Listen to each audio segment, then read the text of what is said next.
नमस्कार दोस्तों, स्वागत है आपका हमारे चैनल अरावली पाठशाला पर। दोस्तों, कल की क्लास के अंदर हमने board of secondary education Rajasthan द्वारा सत्र 2024-25 के लिए जारी किए गए ब्लूप्रिंट को समझा था। पिछले साल और इस साल के ब्लूप्रिंट के अंदर जो चेंज आए हैं उनको हमने कंपैरिजन के द्वारा अच्छे से समझा था कि पिछले साल किस प्रकार के प्रश्न बन रहे थे, इस प्रकार किस प्रकार के प्रश्न बनेंगे। आज उस ब्लूप्रिंट को हम अपनी भाषा में समझेंगे।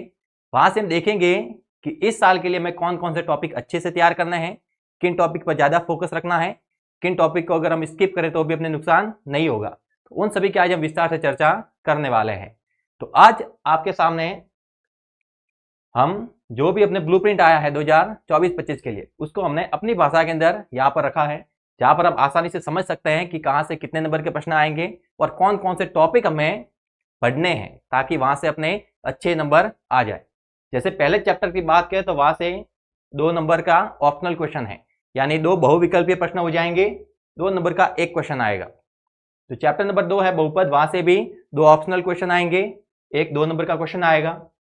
चैप्टर नंबर जो 3 है 2 चरों वाले रैखिक समीकरण युग्म, वहां से 2 अपने पास बहुविकल्पीय प्रश्न होंगे, एक 2 नंबर का क्वेश्चन रहेगा।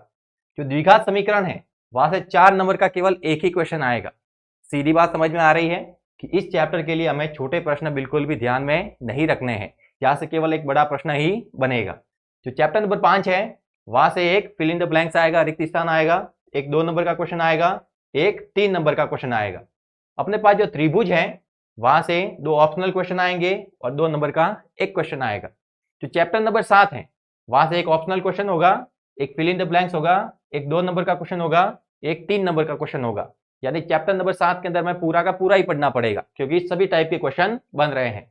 चैप्टर नंबर 8 की बात करें, 1 नंबर का ऑप्शनल क्वेश्चन, एक फिल इन द ब्लैंक्स, एक 2 नंबर का क्वेश्चन और एक 4 नंबर का क्वेश्चन। यानी यहां से भी अपने पास एक बड़ा क्वेश्चन बन रहा है। चैप्टर नंबर 9, वहां से 3 ऑप्शनल क्वेश्चन आएंगे, यानी 3 अपने पास बहुविकल्पीय प्रश्न रहेंगे और एक 2 नंबर का प्रश्न रहेगा। 10वें चैप्टर से एक ऑप्शनल सवाल और 2 नंबर का एक क्वेश्चन, 3 नंबर का एक क्वेश्चन।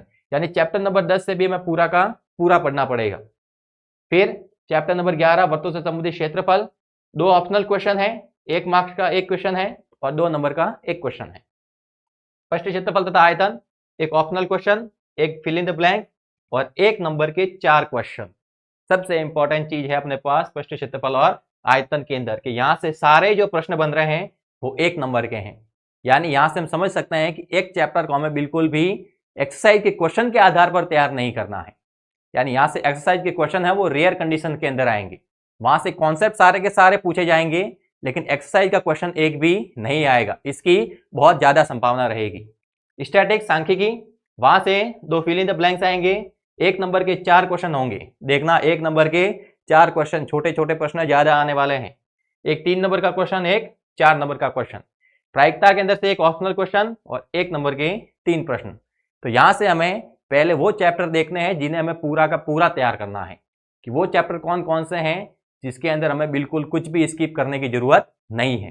तो सबसे पहले इसके अंदर अपने पास जो चैप्टर आता है वो चैप्टर आता है समांतर श्रेणी, यानी ये वाला चैप्टर।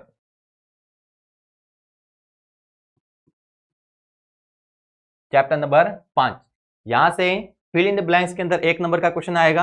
अब वो 1 नंबर का क्वेश्चन क्या हो सकता है?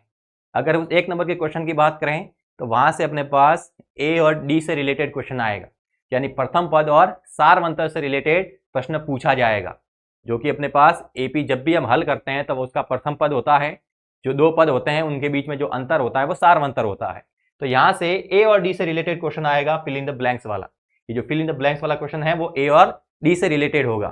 फिर 2 नंबर का क्वेश्चन है वो उस एपी के एनवें पद से रिलेटेड आएगा, यानी जो एपी है उसके अंदर जो एनवा पद होता है जिसे हम एन कहते हैं, तो वो जो प्रश्न आएगा वो एन से हल होगा। यानी एन बराबर ए प्लस एन माइनस 1 डी, यानी एन वाला फॉर्मूला 2 नंबर के क्वेश्चन के लिए तैयार रखना है। फिर 3 नंबर का क्वेश्चन है तो वहां से हमें श्रेणी का योग करना पड़ेगा, यानी S N N by 2 bracket 2a plus N minus 1 D, या फिर हम लिखते हैं एस एन बराबर N by 2 a plus N. तो ये वो टॉपिक हैं जो समांतर श्रेणी के अंदर दिए हुए हैं और इस चैप्टर के अंदर ये सारे के सारे क्वेश्चन बन रहे हैं। 1 नंबर का क्वेश्चन भी है, 2 नंबर का क्वेश्चन भी है, 3 नंबर का क्वेश्चन भी है। यानी चैप्टर नंबर 5 को बिल्कुल भी स्किप नहीं करना है, ये हमें पूरा का पूरा तैयार करना है। इसको कंप्लीट पढ़ना पड़ेगा। इसके अंदर कुछ भी चीज है वो छोड़ने लायक नहीं है। उसके बाद में चैप्टर नंबर 7 निर्देशांक ज्यामिति। इसके अंदर देखना 1 नंबर का ऑप्शनल सवाल है, 1 नंबर का फिल इन द ब्लैंक्स है, 2 नंबर का क्वेश्चन है और 3 नंबर का क्वेश्चन है। अब निर्देशांक ज्यामिति की बात करें तो इसके अंदर जो मेजर टॉपिक है वो क्या क्या है। एक तो निर्देशांक ज्यामिति का जो सामान्य परिचय है, जिसके अंदर हम भुज पढ़ते हैं, कोटि पढ़ते हैं, एक्स अक्ष से दूरी पढ़ते हैं, वाई अक्ष से दूरी पढ़ते हैं, मूल बिंदु पढ़ते हैं, मध्य बिंदु पढ़ते हैं, ये सारी उसकी सामान्य जानकारी है। तो सामान्य जानकारी से रिलेटेड 1 नंबर का ऑप्शनल और 1 नंबर का फिल इन द ब्लैंक्स वाला क्वेश्चन आएगा, ये कंफर्म है। और जो 2 नंबर का क्वेश्चन है वहां पर दूरी सूत्र से रिलेटेड कुछ ना कुछ सवाल जरूर बनेगा। और 3 नंबर का क्वेश्चन है वहां पर हमें अंत विभाजन का फॉर्मूला अप्लाई करना होगा, यानी जो अंत विभाजन का फॉर्मूला है उससे अपने पास 3 नंबर का क्वेश्चन है वो हल होने वाला है। तो अंत विभाजन भी आएगा, दूरी सूत्र भी आएगा, सामान्य जानकारी भी आएगी, यानी जो निर्देशांक ज्यामिति है वो पूरी की पूरी अपने पास कंप्लीट हो रही है। यानी निर्देशांक ज्यामिति को भी हमें कंप्लीट पढ़ना है। उसके बाद में अगला जो चैप्टर है वो है वृत्त यानी सर्कल। सर्कल के अंदर देखना 1 नंबर का ऑप्शनल क्वेश्चन है, 2 नंबर का क्वेश्चन है और एक 3 नंबर का क्वेश्चन है। अगर चैप्टर नंबर 10 की बात करें तो यहां से केवल हम एक ही सवाल स्किप कर सकते हैं, जो अपने पास एक्सरसाइज का सबसे लास्ट क्वेश्चन है, जिसके अंदर कहा है एक वृत्त है जिसके परिगत एक त्रिभुज बना हुआ है। वो जो सवाल है वो हम स्किप कर सकते हैं क्योंकि वो लगभग 4 नंबर के अंदर बन सकता है, तो वो अपने पास रेयर कंडीशन के अंदर ही पूछा जाएगा, तो केवल वो एक सवाल स्किप कर सकते हैं, बाकी आपको पूरा का पूरा प्रिपेयर रखना पड़ेगा। या क्योंकि यहाँ से 1 नंबर का भी क्वेश्चन आएगा, यानी जो पाइथागोरस प्रमेय हम अप्लाई करते हैं स्पर्शरेखा के लिए वहां से क्वेश्चन बनेगा, 2 नंबर का क्वेश्चन भी आएगा, 3 नंबर का क्वेश्चन भी आएगा। यानी 10वें चैप्टर के अंदर जो भी कॉन्सेप्ट दिए हुए हैं वो सारे के सारे पढ़ने हैं। यानी ये जो 10वां चैप्टर है उसे भी हमें कंप्लीट प्रिपेयर करना पड़ेगा, यहां से कुछ भी सवाल आ सकता है। तो मेजर तो अपने पास ये 3 ही रहेंगे चैप्टर जिन्हें पूरा पढ़ना है, 5वां, 7वां और 10वां। उसके बाद में अगर हम कहें तो जो त्रिकोणमिति है वो भी हमें लगभग पूरी पढ़नी पड़ेगी, और उसके अंदर हम कुछ टुकड़े कर सकते हैं। पर त्रिकोणमिति के अंदर हम कुछ टुकड़े कर सकते हैं कि जैसे ये 4 नंबर का क्वेश्चन है तो इसके लिए हम जो अपनी लास्ट एक्सरसाइज है वहां पर जो लास्ट में 10 क्वेश्चन दिए हुए हैं अगर उनको तैयार कर लेते हैं तो अपने ये 4 नंबर का क्वेश्चन है वो प्रिपेयर हो जाता है। तो जो बाकी सवाल है वो सारे अपने पास छोटे ही हैं, अधिकतम 2 नंबर का प्रश्न ही बचेगा। तो उसके बाद में अगर हमें त्रिकोणमिति की बेसिक जानकारी है, त्रिकोणमिति सारणी आती है, त्रिकोणमिति अनुपात आते हैं, तो वहां से इन सभी का हम आराम से हल कर सकते हैं। तो इस चैप्टर को भी पूरा पढ़ने की जरूरत नहीं है, केवल बेसिक जानकारी और जो 10 क्वेश्चन है अगर वो अच्छे से आते हैं तो 8 में से लगभग हम 6 नंबर तो आराम से ला ही सकते हैं। उसके बाद में इसके अंदर जो अपने पास 13वां चैप्टर है सांख्यिकी। अब सांख्यिकी के अंदर सब कुछ पढ़ना पड़ेगा, क्योंकि माध्य वाला सवाल है वो भी 4 नंबर के अंदर आ सकता है, वो 3 नंबर के अंदर भी आ सकता है। तो माध्य, माध्यक और बहुलक ये तीनों चीजें तो हमें तैयार रखनी है। इनके सवाल याद करने की कोई जरूरत नहीं है, सवाल को याद कर रहे हैं मतलब आप गणित के साथ में खिलवाड़ कर रहे हैं। हमें केवल मेथड याद रखने हैं, और कुछ सवाल अगर अलग हैं, कुछ यूनिक हैं, तो उनको 1-2 बार प्रैक्टिस कर लेनी है, तो वो हम आराम से सॉल्व कर सकते हैं। तो अगर हम 13वें चैप्टर की बात करें तो इसे हमें पूरा पढ़ना पड़ेगा, क्योंकि यहाँ पर हमें माध्य भी ज्ञात करना पड़ेगा, माध्यक भी ज्ञात करना पड़ेगा, बहुलक भी ज्ञात करना पड़ेगा। अब ये जो छोटे प्रश्न हैं वो उस प्रकार से पूछे जाएंगे जो किताब के अंदर नहीं है। जैसे अपने पास कुछ संख्याएं दे रखी हैं और कहा जाएगा इसका माध्य ज्ञात कीजिए, पूछा जाएगा इसका माध्यक ज्ञात कीजिए, पूछा जाएगा इसका बहुलक ज्ञात कीजिए। तो ये प्रश्न किताब के अंदर नहीं है, लेकिन जब ये कॉन्सेप्ट हम पढ़ते हैं, सांख्यिकी जब हम स्टार्ट करते हैं तो उन चीजों को हम सभी स्टार्ट में ही देख लेते हैं। यानी ये वाला जो चैप्टर है वो भी हमें कंप्लीट पढ़ना है। यानी 4 चैप्टर ऐसे हैं जिन्हें बिल्कुल स्किप करने की जरूरत नहीं है। 14 चैप्टर में से 4 चैप्टर चले गए, पीछे जो 10 चैप्टर बचे हैं वहां पर हम कुछ चीजों को स्किप कर सकते हैं। जैसे सबसे पहले स्टार्ट करते हैं प्रायिकता से। तो प्रायिकता के अंदर देखना सारे छोटे प्रश्न बन रहे हैं। और प्रायिकता के लिए अगर आपको यह पता है कि किसी चीज की घटना क्या होती है, उसकी घटना के कुल परिणाम क्या होते हैं, घटना के परिणाम क्या होते हैं, प्रायिकता का फॉर्मूला पता है, प्रायिकता के बारे में अगर बेसिक नॉलेज है आपको, तो वहां से आप ये प्रायिकता को आराम से हल कर सकते हैं। इसके अंदर कोई ज्यादा टेंशन वाली बात नहीं है। सबसे सिंपल चैप्टर है 10th का प्रायिकता, और इसे हम आराम से हल कर सकते हैं। केवल आपको प्रायिकता का फॉर्मूला पता होना चाहिए। कोई भी चीज की अगर घटना बोली गई है तो उस घटना के परिणाम और उसके कुल परिणाम किस प्रकार से प्राप्त करते हैं वो चीजों की जानकारी होनी चाहिए। लेकिन जो छोटे प्रश्न है तो यहाँ से जो कॉन्सेप्ट है वो ज्यादा बनेंगे, यानी चीजों को पूछने के जो तरीके हैं वो अलग अलग हो सकते हैं। तो यहाँ से प्रायिकता के बारे में अगर बेसिक जानकारी है तो भी उसको हम हल कर सकते हैं। स्पष्ट क्षेत्रफल और आयतन, इस बार के जो ब्लूप्रिंट है उसके अंदर मेजर चेंज यही है कि ब्लूप्रिंट के आधार पर देखें तो स्पष्ट क्षेत्रफल और आयतन से एक भी बड़ा क्वेश्चन नहीं आ रहा है। सारे क्वेश्चन है वो छोटे हैं। एक अपने पास ऑप्शनल क्वेश्चन है, एक फिल इन द ब्लैंक्स है और एक नंबर के 4 क्वेश्चन है, यानी सारे प्रश्न छोटे छोटे पूछे हैं। तो यहां से क्या निष्कर्ष निकलता है कि यहां से जो अपने पास एक्सरसाइज है 2, उन एक्सरसाइज का कोई भी क्वेश्चन एग्जाम के अंदर तो नहीं आएगा। वहां से कोई छोटे क्वेश्चन बन रहे हैं, बस क्वेश्चन के कुछ भाग हैं वो पूछे जा सकते हैं, लेकिन पूरा क्वेश्चन अपने पास नहीं आएगा। क्योंकि अगर पूरा क्वेश्चन पूछते हैं तो कम से कम वहां से 2 नंबर का तो आना चाहिए, और अपने पास तो अधिकतम नंबर ही कितना मिलेगा, 1। तो यहाँ से एक्सरसाइज के क्वेश्चन नहीं आएंगे, लेकिन जो भी अपने पास स्पष्ट क्षेत्रफल और आयतन के फॉर्मूले हैं उन फॉर्मूलों से रिलेटेड बहुत सारे सवाल एक्स्ट्रा बनते हैं। तो हमें वो फॉर्मूले समझने हैं, वहां से किस प्रकार के क्वेश्चन तैयार होते हैं वो सभी को अच्छे से पढ़ना पड़ेगा। उसके लिए हम क्लास लेंगे जब, उसके अंदर 1 शॉट के अंदर आपको बता देंगे यहाँ से कौन कौन से क्वेश्चन बनते हैं। आपको बहुत सारे क्वेश्चन की प्रैक्टिस भी कराई जाएगी ताकि आपके किसी प्रकार की कोई समस्या न रहे। तो ये जो अपने पास स्पष्ट क्षेत्रफल और आयतन है, यहाँ से हमें इतना ध्यान रखना है कि एक्सरसाइज का कोई भी क्वेश्चन नहीं आने वाला है। क्वेश्चन अगर आएगा भी तो वो छोटा होगा। छोटा मतलब इस प्रकार से कि वो क्वेश्चन का थोड़ा सा भाग लिया जाएगा, पूरा प्रश्न नहीं पूछा जाएगा, वहां से उसका कुछ ना कुछ पोर्शन पूछा जाएगा, वहां से सवाल बनाया जाएगा अंदर से, यानी एक्सरसाइज का पूरा कोई क्वेश्चन नहीं आएगा।